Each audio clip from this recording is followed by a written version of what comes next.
All right. Good morning. My name is James Blavanar, and my partner Brendan Walsh is also here, and we're going to be presenting today on Kraft Heinz and their current look of what's going on with the coronavirus and how they've been reacting.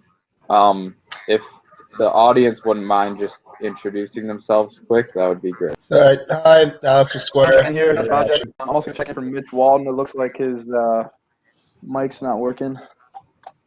John Cesario's here. All Okay. right. Cool. We have John Mitchell and Mitchell have theirs on mute. Oh, So I'm here. Sorry. you're here. Yeah. Okay. Tyler, you're here. Yeah. Go ahead. Yeah, I'm here. Mitch Walton's mic's not working. He just wanted to check in for him. Go ahead, James and Brendan. All right. All right. So we just wanted to start off with a recap of Kraft before the COVID-19 started really having an impact on the markets. So we did a 3-year price snip. So the price 3 years ago was 91.41. The stock price at the end of the year of 2019, before a lot of the COVID-19 stuff started going viral, was 31.61. So that's a very, very large decrease in stock price that wasn't an effect of the coronavirus. Additionally, there's a 30% stock drop since February of 2020. So just in the past couple of months, it's dropped even further, but that's more of an effect of the virus. So it's been decreasing steadily. Investors have been pulling out. Their credit rates have been dropping. They've been forced to write down various brands, including a $15 billion write-down of their Kraft and Oscar Mayer brands. They also have high levels of debt, poorly managed reorganization plan, and their brand loyalty has been diminishing over the past 3 years. I'm sorry, over the years, but specifically, it looks like it's taken effect over the past 3 years pretty strongly. On the bright side, though, the current look of the industry, if you look at the grocery industry, this chart on the right shows from November of 2019 all the way up to March 25th of 2020, all of this spike in growth of the grocery industry because of the virus situation. This does well, then the grocery industry will have to buy products from vendors such as Kraft Heinz. So that will increase the production of Kraft Heinz and the demand for their products. One issue with that is there are so many vendors, it becomes imperative to stand out. So that's why it's really important that Kraft Heinz builds their name recognition and brand loyalty. So people need to choose Kraft over other brands. But in the general industry lookout, it's looking promising for vendors like Kraft Heinz because they're going to be needing products like condiments and products with long shelf lives that are going to be sold in stores. So Yeah, so kind of looking a little bit more into the effect of COVID-19. So as Brennan mentioned, people are stocking up on food items.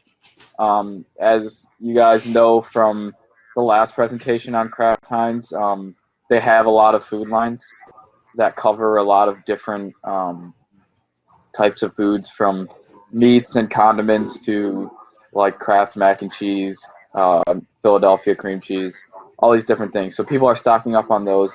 I read a few analyst articles that they're projected to beat their quarterly estimates for quarter one of 2020.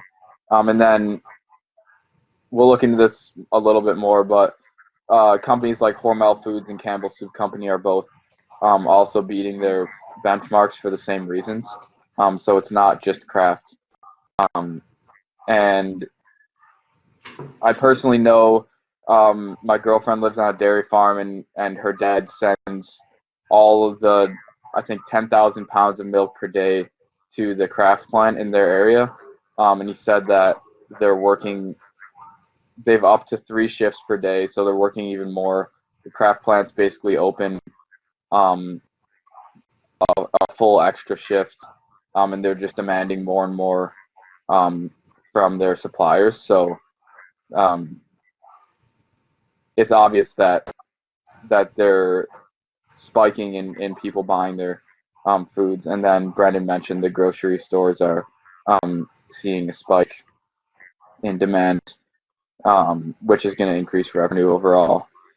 And then these are a couple of graphs. Part of Kraft does meat and condiments like ketchup, mustard, barbecue sauce, right? And this graph on the left here is looking at the different type of meats, and you can see the percentage change there. So people are storing more, right? They're buying meats. They're either freezing them, keeping them in the fridge. So all this increase in demand for food is gonna help Kraft. And Do you then think it'll change behavior on a long-term basis to go back to making sure our freezers are full and we have all the food? And yeah, so I was actually, Brendan and I were just talking about this. And this next slide actually goes into that pretty well, because if you look at the restaurant industry, right, it was $800 billion per year, which is obviously going to drop a huge amount for 2020. And these food companies, like Walmart, right, wholesale food companies, they're going to spike, which means that all their suppliers are going to spike, right? And they're going to be taking part of this restaurant revenue, because people just physically aren't allowed to go to restaurants, or are avoiding it. So we were thinking about how the reason why people go to restaurants in the first place, and it's probably a combination of for fun, right? They want good food, they want to celebrate something, and the other side is probably because they don't want to cook. And so that goes to what you were saying, Professor Voigt, about people. We were thinking the longer this lasts, the more people are going to get comfortable with cooking more. The more they're going to be stocking their refrigerators and their pantries. And then even after this ends, they might be in a place where their routine is buying foods that they're going to keep in their house and cook rather than going out to eat. So that could be a positive, depending on how long this quarantine stage, I guess, lasts. So yeah, you can see here the benchmark there is the blue line for the S&P 500, and then Walmart, Kroger, and Costco are all beating that. Did we lose James? his mic went dead. James is back. The moderator muted your audio. Yeah, click that. Yeah, that happened to me too. Oh, can you hear me? Yeah, we're back. Oh, sorry Yeah. about that. Okay. What was the last thing you guys heard me say? You started this slide on dividend. Oh, okay. I just asked if there are any questions so far before I start on dividend. Oh, okay, cool. So one thing we thought was important to mention about analyzing Kraft going forward is their high dividend yield that they offer. So last year they paid about $2 billion in dividends on their shares, which is obviously a lot of money. But as you can see, I outlined their free cash flow and capital expenditures since 2015.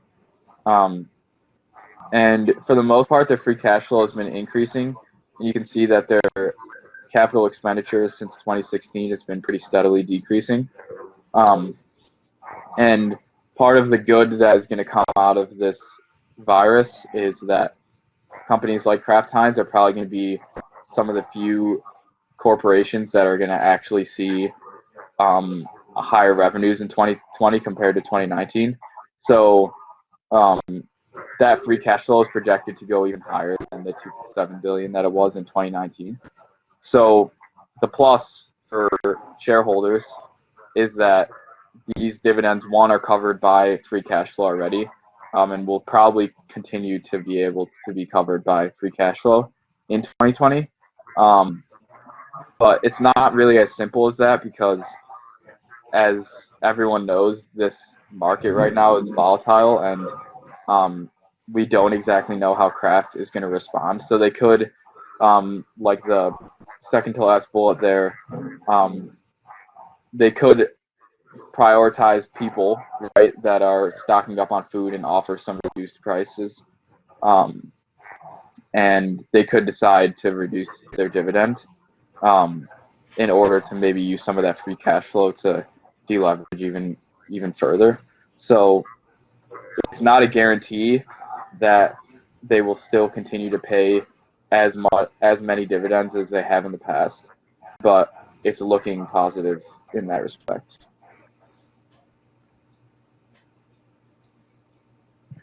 Brendan, you want to take this? Yeah, so this is just a 3-month snapshot. We wanted to see the effect more closely on when the news started coming out about the coronavirus. So obviously, these top bullets here are more so estimating 7.18% forward dividend yield, and the stochastic oscillator indicating stock is oversold and could be entering a 6 to 12 week period of relative strength. So right that would now, tie along with the fundamentals that James is saying is going to be better. yes, It's exactly. stay strong. Yes, Yep. exactly. And another thing is that it's been decreasing over the past 3 months, so it's at really an all-time low within the past 3 years.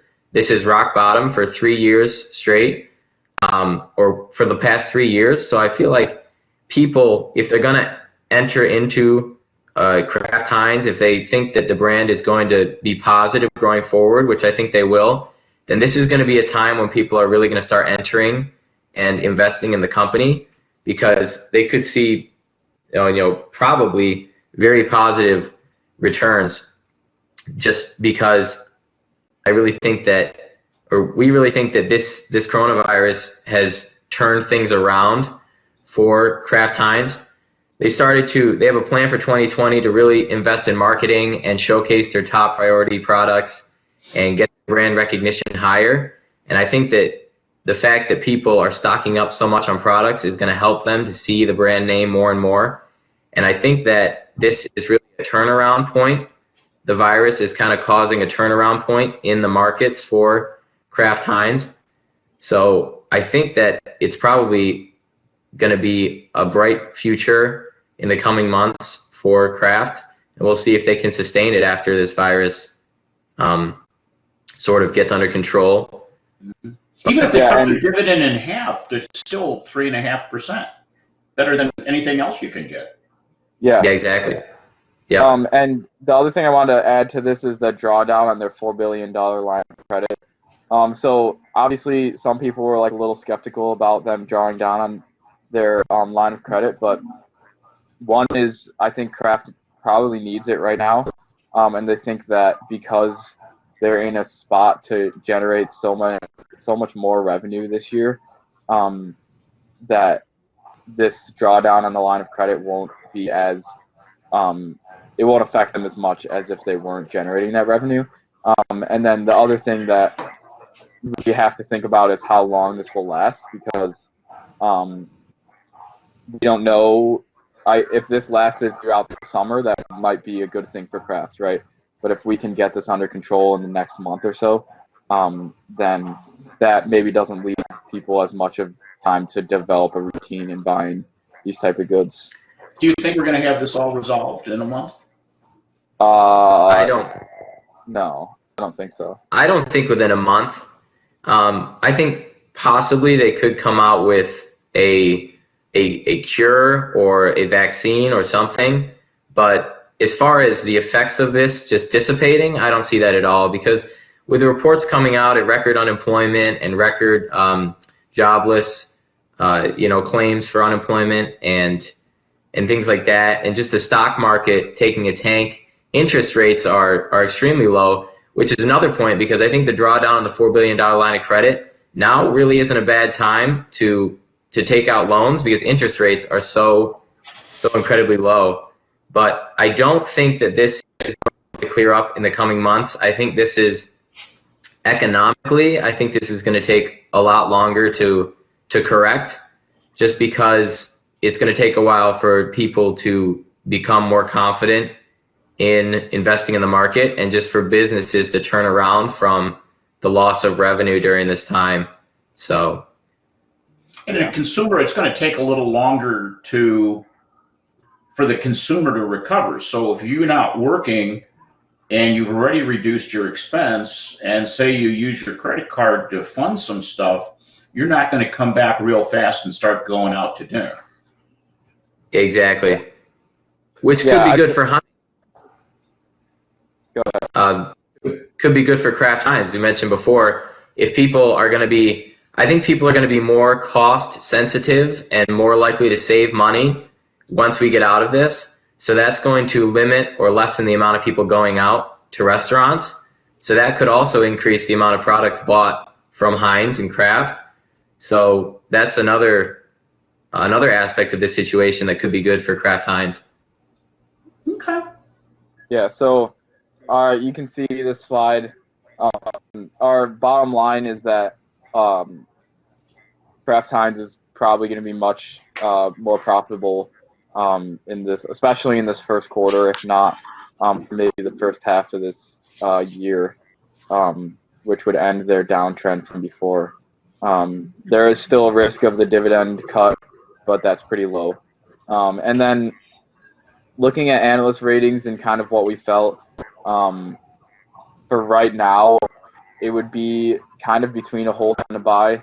I think a lot of people are scared to invest their money in anything right now, which I think is probably why the oscillator kind of showed that the stock is being oversold. Is that I think people are just skeptical in general, especially people that are more like emotional investors rather than actually doing the research. So, and then the other thing is that we don't know how long this will last. So it's kind of hard to bet on a virus because that could last maybe 6 months or it could last a month. But we'd have to do some more like number research to kind of figure out if it's worth buying or just holding at this point. But Okay. Good. And I think the markets are becoming. Sorry. Go ahead. I was just. I think the markets are becoming. I'm sorry. Investors are becoming more risk averse after this and all that's happened. So when they do decide to invest in things, they're going to be looking for stocks that are stocks or mutual funds that are very steady and safe and not really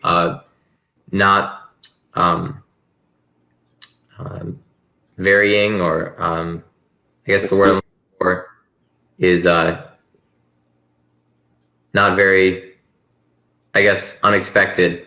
So I think Kraft just being on a down slide so much, they're not really sure what's going to happen. So investors might not want to jump into it, but I think that at least for the short run future, it's looking like it's going to be a good time to either hold or buy it instead of selling at the lowest point in 3 years. Okay. Tyler and Mitchell, what do you guys think? I think one point that I don't know if you guys touched on, but with the downgrade of their credit,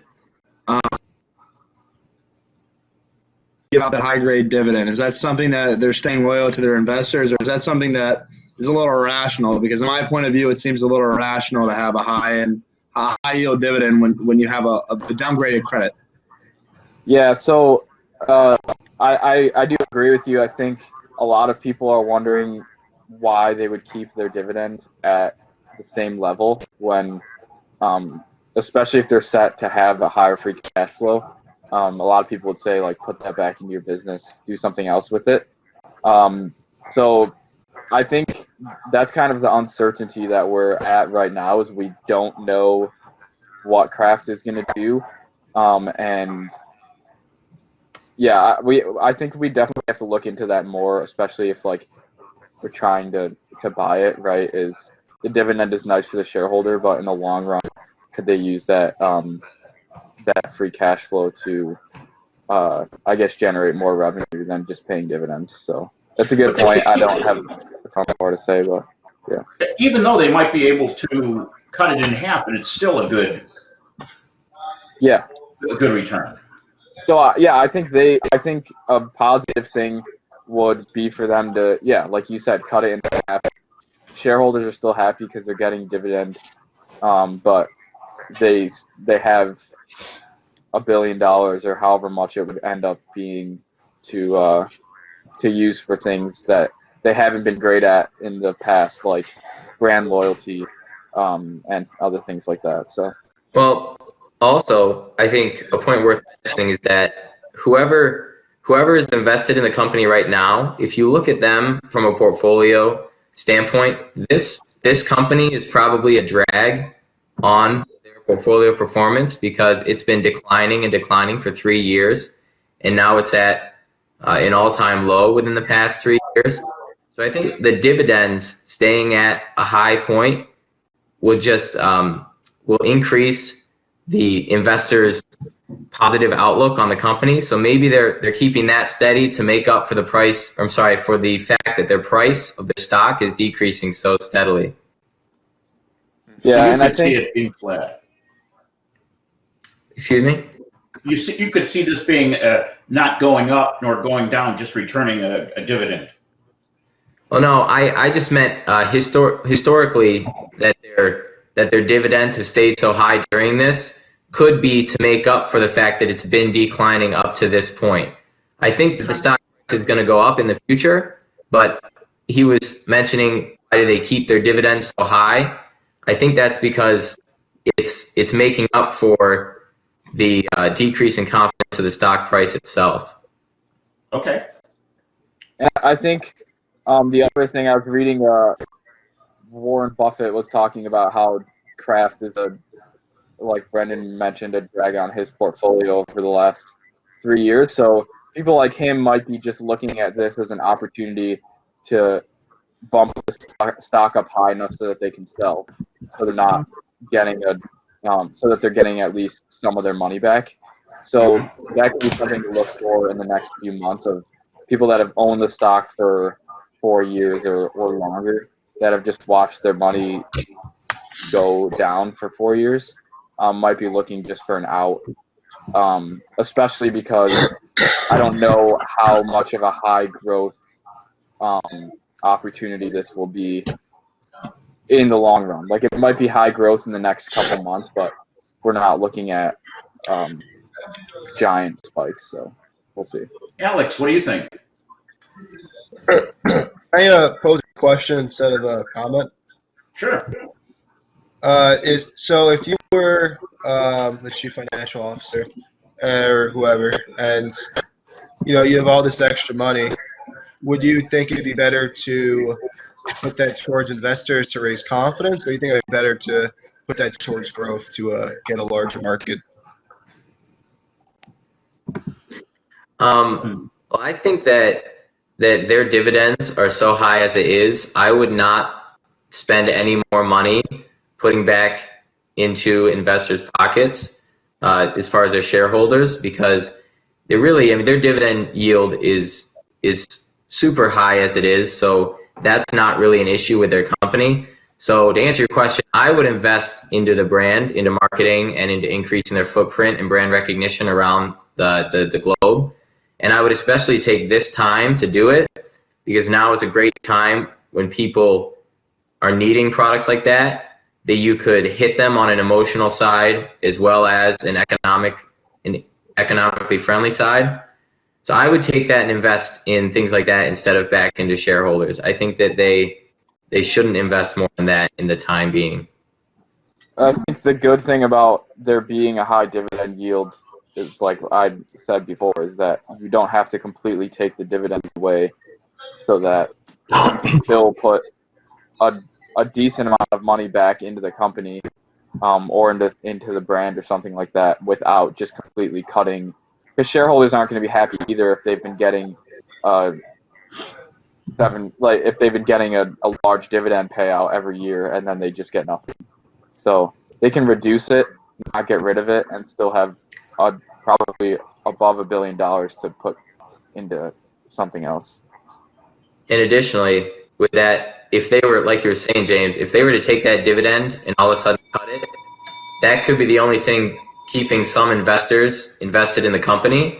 So if you take a low stock price right now and then all of a sudden they announce they're cutting dividends, that could cause investors to just pull out of the company. So if it dropped to 15, should I buy it? I think if it dropped to 15, then you probably should. It'd be hard not to. I don't know. I think you Depends on why it should, dropped to absolutely. 15, though. Because the company, we don't see the company going out of business, going bankrupt, because they're very important at this time right now. So if it were to drop to 15, I think that would be the closest thing to timing the market that you could get. I would buy in then and wait for it to correct itself. Okay.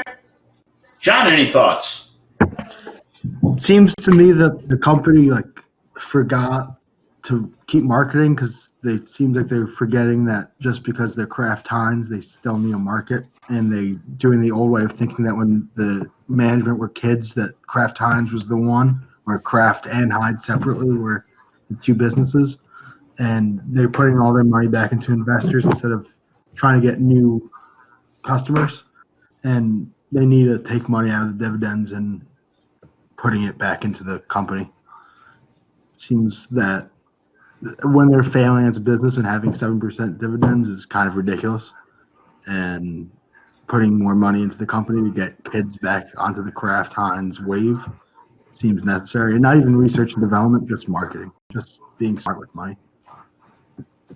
Yeah, and I think what you're saying is right, because I think the loyalty will matter more after this is over, because if people are clearing the shelves right now, they're going to take what's there, right? And if that continues to happen, people are going to buy Kraft products probably. They can't really avoid it at this point. But then when they have a choice to, like you're saying later, the people that don't own stock are not going to care about the dividend yield. They're going to care about the brand. And if that brand wasn't satisfactory to them, then they're probably just going to switch as soon as they have a choice to switch, which will be when this is all over and they're not as desperate for just getting food to put in their pantries. Tyler, are you convinced? Well, I got another question. I'm going to ask a question from Mitchell. I think we mentioned this in our presentation. This seems like a stock and a company that is really going to do better in a recession, and obviously that's something we're moving towards as the economy goes up and down here. And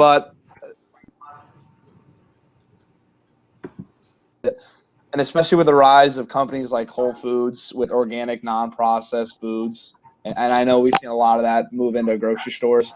That's obviously going to change what our situation is now. Is this something as an investor that you're looking to in the long run or a short run? Because obviously I don't think this is a company in the long run, because from the change of how people buy foods more organically, right farm from the table, whatever the stuff that people are investing in, is this something that you guys are seeing as something as a short?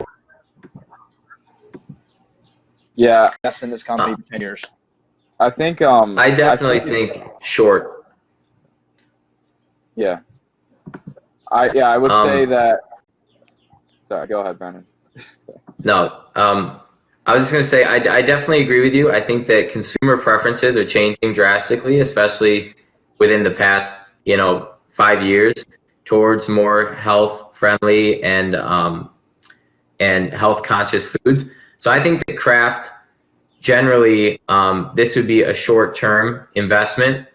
At least that's what it appears at this point. Now, if this changes so much, if the economy changes so much from this that people decide that they don't want to spend money on products that are more healthy or just better for you, and that lasts 5 years it takes to get out of a recession, if that's what this puts us into, then maybe it would be a longer term hold or buy. But I think that really you should hold on to this until the economy corrects itself and then get rid of it. Because once the economy corrects itself, then people are going to be more likely to buy those whole foods and those healthy foods and go out to eat So I would agree with you. I think it's short term. The problem is we don't know what short term is. So I would say hold on to it until the market corrects itself, and then depending on your gains, dump it. Yeah. I think it's interesting because as we were doing our presentation, we were getting questions on, is this a stock that is just basically